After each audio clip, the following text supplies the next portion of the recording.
메시지 성경 통독 제151일. 오늘 말씀은 하박국서 개요에서 스바냐서 개요까지입니다. 하박국 개요. 의인은 하나님을 신뢰함으로 살리라. 히브리어 성경은 하박국이라 부른다. 하나님과 씨름하는 자로서, 하나님의 사랑을 받은 자로서, 그의 백성을 위로하는 자로서 붙여진 이름으로 품에 품은 자, 들러붙다라는 의미를 가지고 있다. 영어 성경도 하박국이라 읽는다. 기록자 하박국 1장 1절에 선지자 하박국이 묵시로 받은 경고라는 말씀과 하박국서가 보여주는 전체적인 내용의 통일성으로 인하여 하박국이 기록자임을 확인할 수 있다. 하박국의 이름은 다른 성경에서는 나타나지 않기 때문에 그의 출신이나 활동 연대를 정확하게 알 수는 없다. 다만 하박국의 내용을 통해 추측할 수 있을 뿐이다. 3장에 나타나 있는 예배의식의 표현을 볼 때 대부분의 학자들은 하박국이 성전에서 찬양하던 찬양대원이었거나 아니면 레위인이었을 것으로 본다. 하박국의 활동은 제16대 왕 요시아가 죽은 뒤 제17대 왕 여호아하스, 제18대 왕 여호야김 통치 시기로 보며 예레미야와 동시대 인물로 본다. 기록 배경 하박국의 배경 상황은 중동의 정치 무대에 새로운 세력으로 나타나고 있는 바벨론이 예루살렘과 남유다를 위협하는 상황이다. BC 612년에서 605년경 고대 중동의 역사적 대변혁이 일어났다. 당시 세계의 패권을 쥐고 있던 아수르 제국의 수도 니느웨를 바벨론 군대가 함락시킨 것이다. 또한 BC 605년경 바벨론이 애국과 싸워 승리하면서 고대 중동 세계의 패권이 아수르에서 바벨론으로 옮겨가게 되었다. 이렇게 강대국들의 싸움 사이에 낀 남유다는 그야말로 한시도 마음을 놓을 수 없는 불안한 정국이 계속되었다.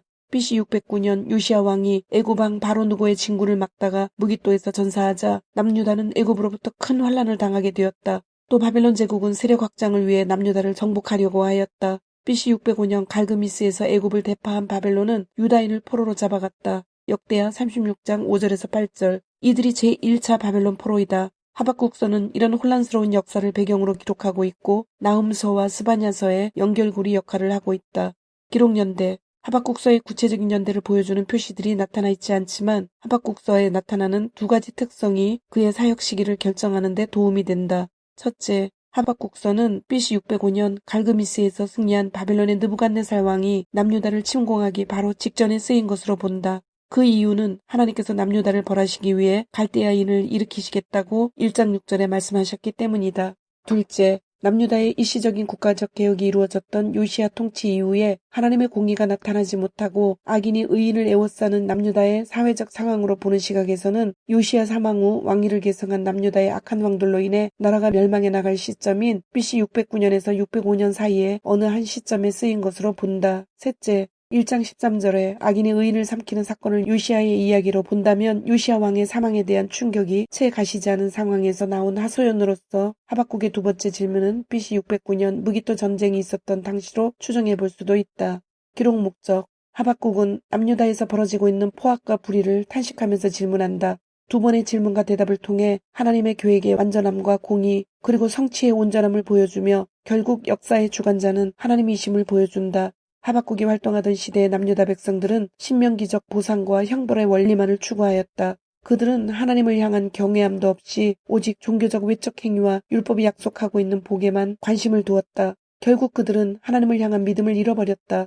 하나님께 대한 아무런 경외심 없이 몸만 가서 예배를 드렸다. 때문에 하나님과의 약속에 대한 절실한 관계를 깨닫지 못하였으며 따라서 우상숭배가 현혹되기 쉬웠다. 그러나 하박국서에는 이와 같은 당시의 사정에 대한 언급이 나타나지 않는다. 하지만 하박국의 예언을 살펴보면 백성들의 완악함이 전제되어 있음을 1장 5절을 통해 알 수 있다. 더 나아가 하박국 선지자는 남유다가 구원받으리라는 약속을 선포하였다. 하박국은 불의한 남유다의 상황을 보면서 침묵하시는 것처럼 보이는 하나님께 질문하며 그 기도의 결과 하나님께 받은 응답을 선포하며 시작한다. 하나님께서는 그의 선하신 뜻을 알지 못했던 하박국에게 의인은 믿음으로 말미암아 살리라라는 말씀을 하시며 공의의 하나님이심을 알린다. 하박국은 하나님 안에 믿음을 두는 자를 구원하시는 하나님에 대한 감사와 찬양으로 마무리한다. 하박국 1장 하나님께서 하박국에게 알려주신 문제다. 하나님, 얼마나 더 외쳐야 저를 도와주시렵니까? 사람 살려 살인이다 경찰하며 얼마나 더 소리질러야 저를 구하러 오시렵니까? 어찌하여 날이면 날마다 악을 목격하고 고난과 맞닥뜨리게 하십니까? 혼란과 폭력이 싸움과 다툼이 도처에서 터져나옵니다. 법과 질서는 땅에 떨어졌고 정의는 농담거리가 되었습니다. 악인이 의인을 맹모추게 하고 정의를 거꾸로 뒤집습니다. 너희를 벌하려 바벨론을 일으킬 것이다. 너희 주변의 사악한 민족들을 둘러보아라. 잘 살펴보아라. 충격받지 않도록 마음을 단단히 먹어라. 너희가 믿기 어려워할 일이 이제 곧 일어날 것이다. 내가 너희를 벌하려 바빌론 사람들을 일으킬 것이다. 흉악하고 잔악한 바빌론 사람들, 선하를 정복하고 문민족들을 좌지우지하는 바빌론, 제멋대로가 법인 그 무시무시하고 가공할 자들 말이다. 그들의 말은 바람처럼 빠르게 뛰고 피해줄인 늑대처럼 달려든다. 벼랑간 튀어나와 질풍노도같이 습격해온다. 그들은 썩은 고기 위를 빙빙 불다 내려와 덮치는 독수리들 같다. 그들은 살인광이다. 살인에 미쳤다. 그들은 사람을 쥐잡듯 잡는다. 그들은 왕들에게 모욕을 주고 장군들을 놀림감으로 삼는다. 요새들도 우습게 여겨 식은 죽 먹기로 허물어버린다. 그들은 바람처럼 너희를 휩쓸고 지나갈 것이다. 죄로 인해 뻔뻔해진 그들에게는 힘이 곧 신이다. 어찌하여 침묵하고 계십니까? 하나님, 주께서는 영원부터 계신 분이 아니십니까? 거룩하신 하나님, 우리가 이대로 죽는 것은 아니겠지요. 하나님, 정말 주의 심판을 수행할 도구로 바빌론 사람들을 택하셨습니까?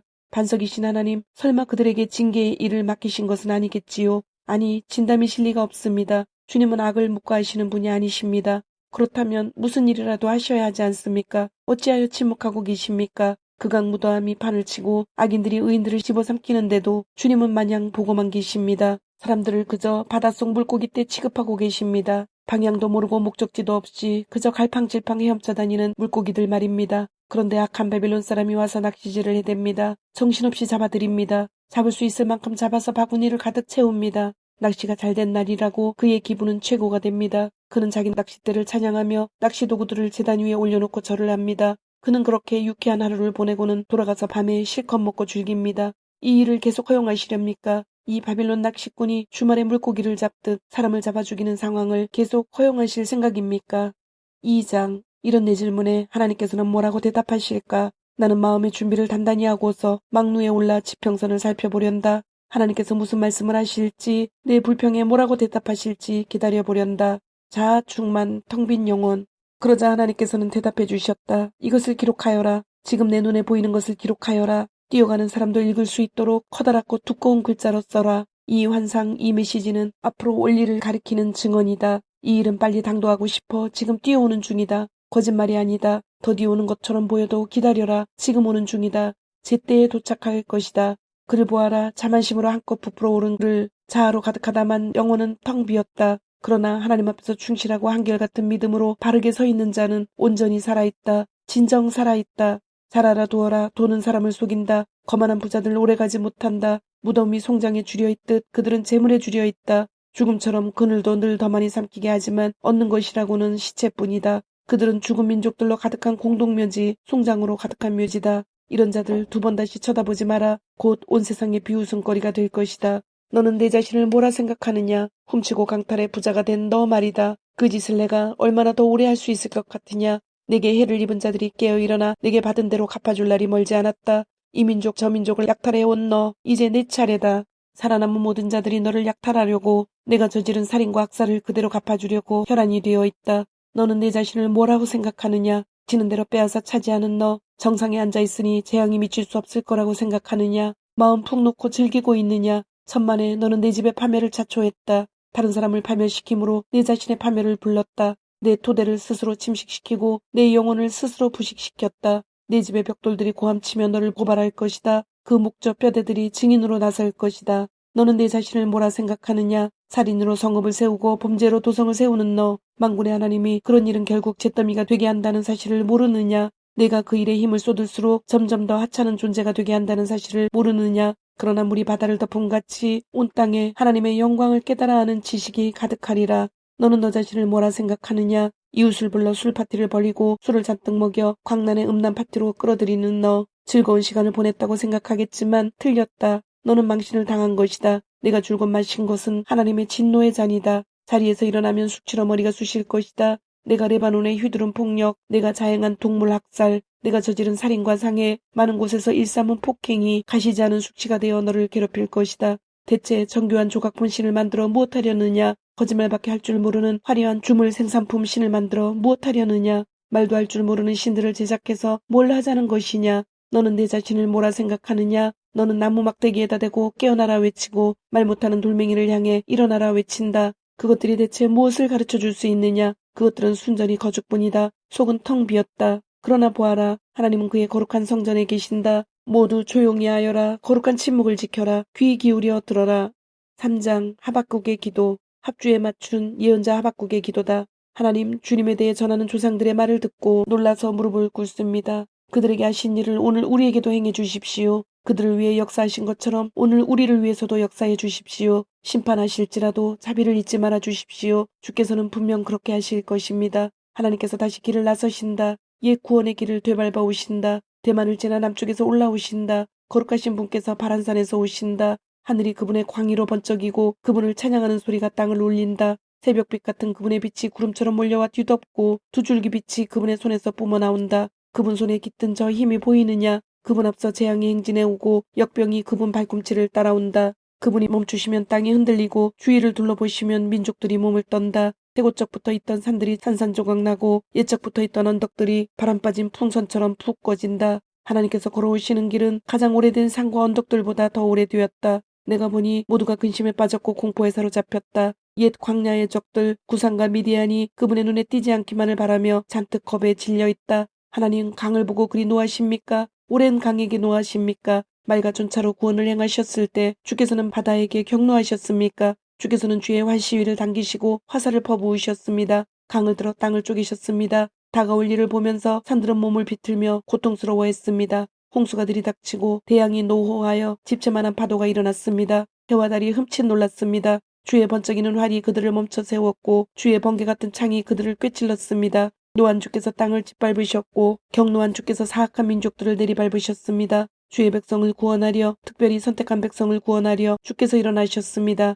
주님은 사악한 왕을 혼쭐나도록 해주시고 머리끝부터 발끝까지 그를 홀딱 발가벗기셨으며 살린 머리를 그의 창에 꽂으시고서 그의 군대를 날려버리셨습니다. 사방으로 흩어진 그들 결국 상어밥이 되었습니다. 주께서는 주의 말을 타고 바닷속을 질투하시고 파도를 타고 달리셨습니다. 그 소리를 들을 때 내 배가 떨렸고 입술이 떨려 말을 더듬었습니다. 다리에 힘이 풀려 비틀거리다 자빠졌습니다. 저는 물러나 앉아 기다립니다. 우리를 공격하는 자들에게 닥칠 운명의 날을 기다립니다. 체리나무에 꽃이 피지 않고 딸기가 익지 않아도 사과가 다 벌레 먹고 밀농사가 흉작이어도 양우리에 양이 없고 외양간에 소가 없어도 나 하나님께 즐거운 찬송을 부르리라. 나의 구원자 하나님 앞에서 즐겁게 뛰어놀리라. 나 하나님의 통치와 승리를 믿고 용기를 얻어 기운을 차리네. 사슴처럼 뛰어다니는 나 산정상에 오른 듯한 기분이라네. 합주에 맞춰 회중이 부르는 노래. 아멘 아멘.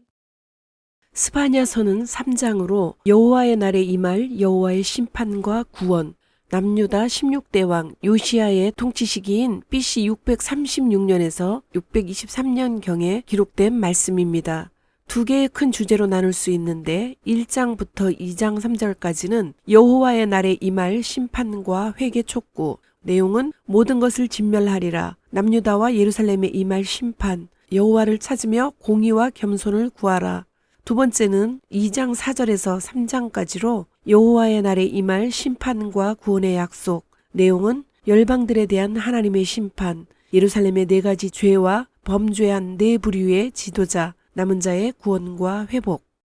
스바냐 서론. 우리는 자신에게 하나님을 이용할 권리는 주면서도 우리의 인간관계는 건드리지 않는 종교를 찾는다. 우리는 사람들, 남자와 여자와 아이들과의 관계에서 염증을 느낄 때면 찾아가서 위로와 영감을 얻을 수 있는 하나님을 원한다.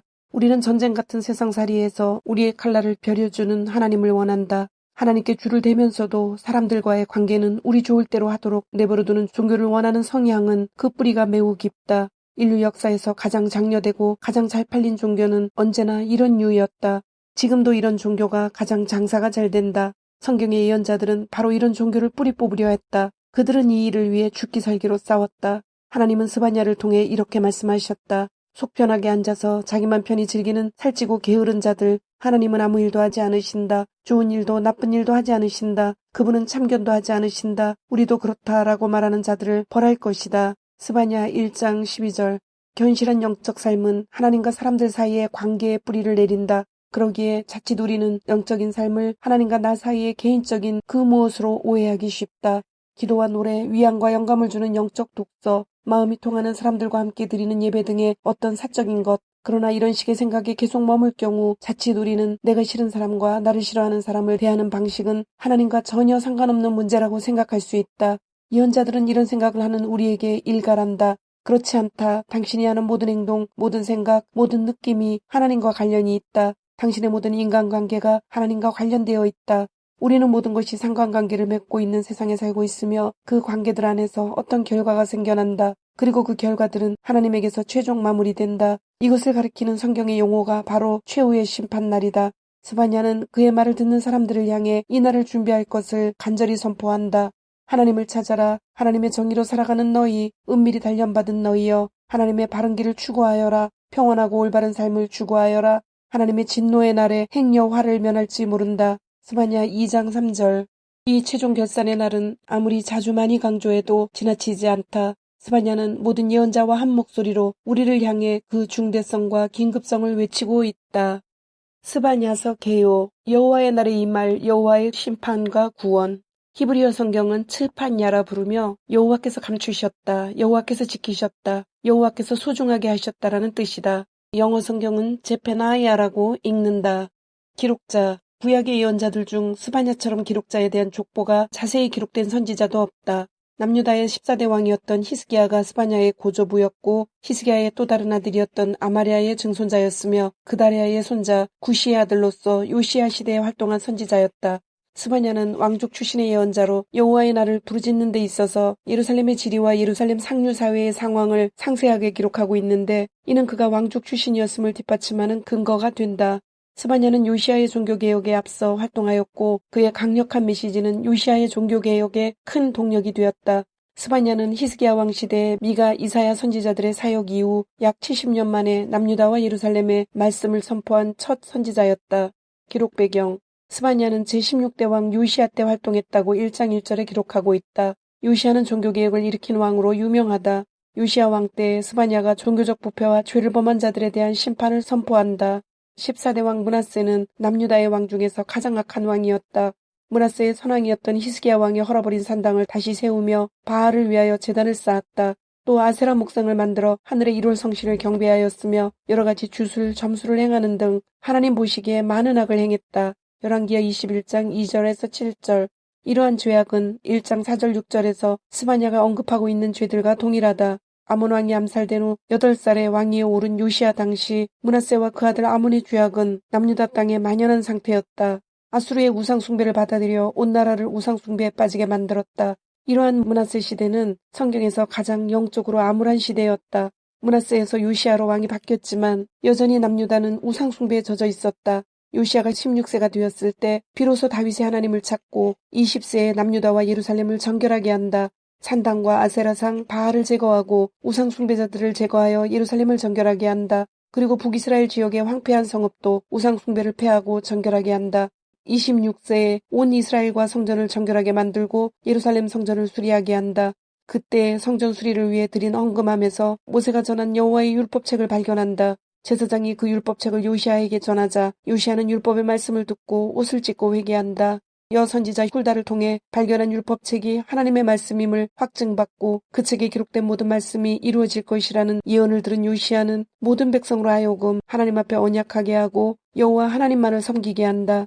요시야가 사는 날 동안 백성들이 여호와를 복종하고 떠나지 아니하였다고 역대하 34장에 기록되어 있다. 열왕기하는 요시야 왕을 이렇게 기록하고 있다. 요시야와 같이 마음을 다하며 뜻을 다하며 힘을 다하여 모세의 모든 율법을 따라 여호와께로 돌이킨 왕은 요시야 전에도 없었고 후에도 그와 같은 자가 없었더라. 열왕기하 23장 25절. 이때 스바냐의 예언은 요시야의 종교개혁에 활기를 불어넣었을 것이다. 성전 보수를 하다가 발견한 율법을 통해 종교개혁을 일으켰지만 요시야의 종교개혁도 하나님의 진노를 거두기에는 역부족이었다. 요시야 왕 사후 남유다는 또다시 우상숭배의 삶으로 돌아가 버린다. 율법을 버리고 하나님을 떠나 살아왔던 우상숭배의 잔재는 요시야라는 신실한 왕의 종교개혁을 뒤덮어버리는 역사를 남유다의 마지막 역사에서 보게 된다. 기록연대. 스바냐서의 기록 시기는 본문에 나타나 있기 때문에 논란의 여지가 없다. 스바냐가 활동했던 시대는 요시야 왕 때였다. 또한 2장 13절에서 BC 612년에 일어날 니느웨의 멸망을 앞으로 일어날 사건으로 표현하고 있는 것을 볼 때 스바냐의 사역기간을 BC 636년에서 623년경으로 볼 수 있다. 1장 3절에서 13절, 3장 1절에서 7절에 나타난 남유다의 죄악들은 14대 왕 므낫세와 15대 왕 아몬의 치세 기간에 일어났던 죄악들이다. 16대 왕 요시아가 두 번의 종교개혁을 일으킨 것을 통해 스바냐의 활동 시기를 추정해 볼 수 있다. 첫 번째 요시아의 종교개혁은 BC 628년에 일어났다. 역대하 34장 3절 7절. 그리고 두 번째 요시아의 종교개혁은 제사장 힐기야가 성전에서 율법을 발견하고 난 후 BC 622년에 일어났다. 역대하 24장 8절에서 33절. 스바냐 시대에 종교적 부패가 있었다는 것은 요시아 왕이 종교개혁을 단행하기 이전에 스바냐가 활동했다는 것을 보여준다. 스바냐가 활동했던 시대는 요시아 왕의 통치 기간 중에서도 종교개혁을 일으키기 이전 선왕 므낫세의 우상숭배의 잔재가 그대로 남아있던 때인 BC 636년에서 623년 사이에 활동했다고 여겨진다. 기록 목적: 예루살렘은 이미 포악하고 패역한 성읍이었고 남유다는 죄악으로 뒤덮여 있었다. 그들은 수치를 모르고 죄악을 행하는 백성들이었다. 하나님께서는 이러한 백성들을 향해 이미 심판을 확정하셨다. 그러나 패역한 백성들 중에서도 여호와를 의지하고 바라보는 사람들이 심판 중에 남게 될 것이었다. 스바냐는 남유다의 죄에 대한 심판을 경고하여 회개를 촉구하고 열방에 임할 심판 후에 남은 자를 통한 회복의 소망을 주기 위해 기록되었다. 스바냐는 자신을 히스기야의 사대손으로 밝히며 요시아 시대에 임한 하나님의 말씀을 선포한다. 임박한 여호와의 날은 분노의 날로 남유다와 예루살렘 열방을 심판하실 날이다. 따라서 남유다는 모여 하나님을 찾고 공의와 겸손을 구해야 한다. 하나님께서 심판을 확정하셨지만 심판 중에서도 소수의 사람을 구원하실 것이다. 그리고 그 남은 자들을 모아 나라를 회복하시고 천하만민 가운데 칭찬과 명성을 얻게 하실 것이다. 주님, 오늘도 말씀을 주심을 감사드립니다. 주신 말씀대로 오늘 하루도 주님의 모습을 닮아가며 말씀대로 순종하며 살도록 은혜와 용기를 주옵소서. 예수님의 이름으로 기도드립니다. 아멘.